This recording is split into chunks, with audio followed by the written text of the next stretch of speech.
What's up? My name is Max. If you're new here, welcome. If you've been here before, welcome back and welcome to today's video.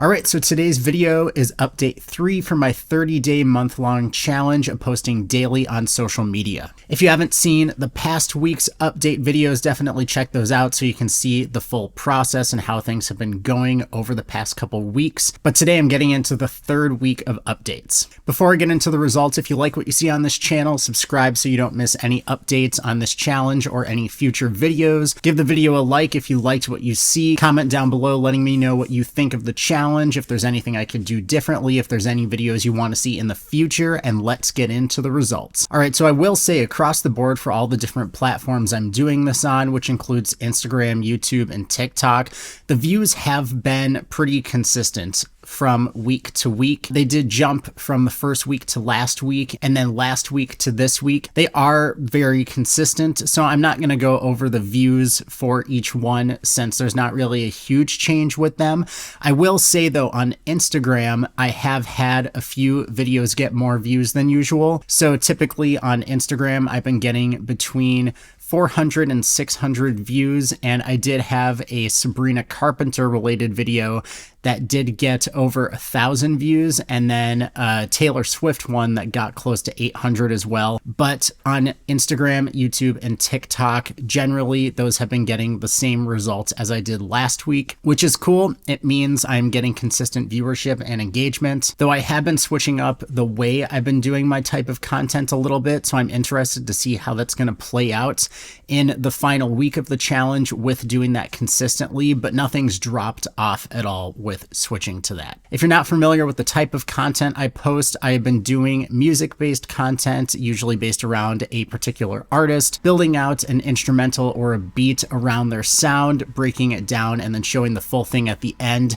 And that generally is around a minute to a minute and a half in length. All right, so last week I ended the update with 81 followers on TikTok, and I am currently sitting at 90.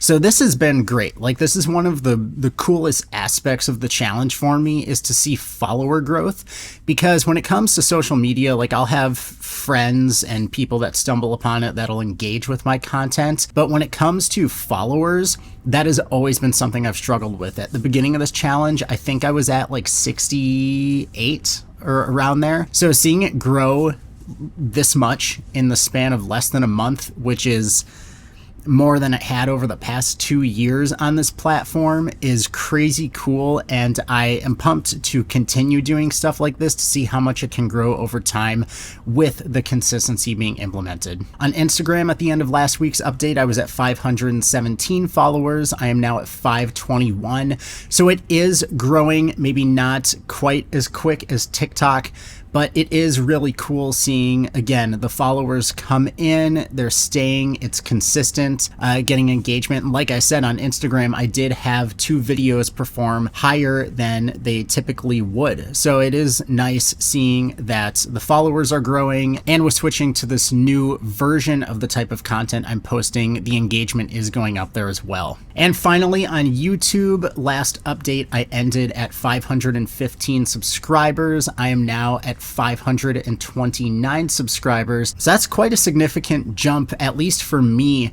from what I used to get. I would say this is probably the thing that has surprised me the most about this challenge regarding YouTube, because with the views with shorts, I didn't really know what to expect going into it, and seeing how it's progressed over the past 3 weeks, the views have been pretty consistent, but the subscribers is really cool, because beforehand, I mean, I've had this channel for about 1.5 years now, and it would be, you know, some growth. There weren't really any dips, but it was slow growth. Having a channel for 18 months, and at the point of starting to do this challenge being around 500, or maybe I was even a little under 500. You know, I would have liked to have seen it grow faster when it comes to subs, but since doing this challenge, it's sped up the subscriber growth significantly. So that's showing me what type of content is maybe best suited for the style of videos I make and how I could expand upon that in long form content as opposed to posting the typical type beats that I would on that channel. So it's really been a great learning experience over the past couple weeks. And just like I said with Instagram and TikTok, I have been switching up the method of which I make the videos, even though it is the same style overall. So I'm excited to see how that impacts YouTube once it's done a little bit more consistently compared to the like half week switch up I did here for this update. Now, when it comes to the business side of things, I did not get any direct sales this week like I did last week's update, but I have had people reach out interested to work with me on stuff. So I've been going back and forth in DMs or doing like video calls and stuff with them about that. So it is consistently bringing eyes of the right people to me. And that's really cool to see, because if this is something that can grow even more than it has and I'm able to refine the process to reach more people, it could mean that eventually it becomes a actual consistent source of income for my music business. So yeah, that's pretty much it for update 3. Some exciting stuff, continuous growth. I can't wait to jump into this final week and share the results with you. Thank you so much for watching. Go get yourself a cup of coffee, and I'll see you in the next one.